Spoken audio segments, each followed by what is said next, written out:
اگه پست قبلی دیدی پس میدونی این داستان عادی نیست. حالا بریم ادامه ماجرا.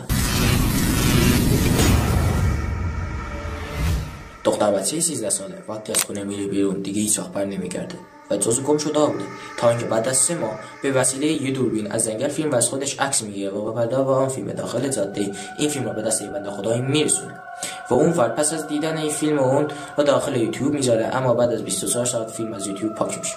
چند ماه بعد جنازه این دختر بچه در جنگل پیدا میشه که به طرز وحشتناکی به گل رسیده بود و متاسفانه این آخرین گلش نبود.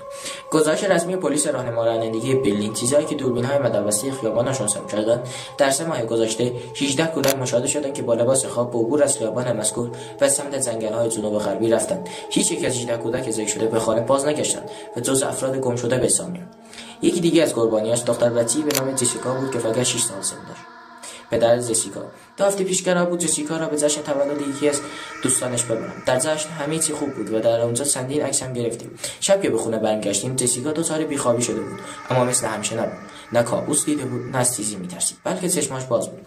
ساعت 3 صبح اومد اتاق ما و گفت که نمیتونه بخوابه و طبق معمول هم ما اون روی تخت خودمون خوابوندیم. اما مسئله این بود که اون نتوانست بخوابه و چشماش باز بود. این قضیه تا چند روز بعد هم ادامه داشت و حتی کم حرف شده بود، اما 2 شب پیش دیگه حتی غذا هم نمیخورد و حرفهای نامربوط میزد. ولی اواخر شب یهو حالش خوب شد و شروع کرد به ورزه کردن. اصرار داشت که سر جای خودش بخوابه و همینطور هم شد. اما ساعت 4 صبح بود که متوجه شدیم در خونه بازه. وقتی رفتیم دیدیم جسیکا نیست و رفته. منم به پلیس خبر دادم و امروز هم که خبر قتل اون منتشر شد. ماجرا هنوز تمام نشده. قسمت بعدی از این تاریخ تا ادامه پرونده. بدرود.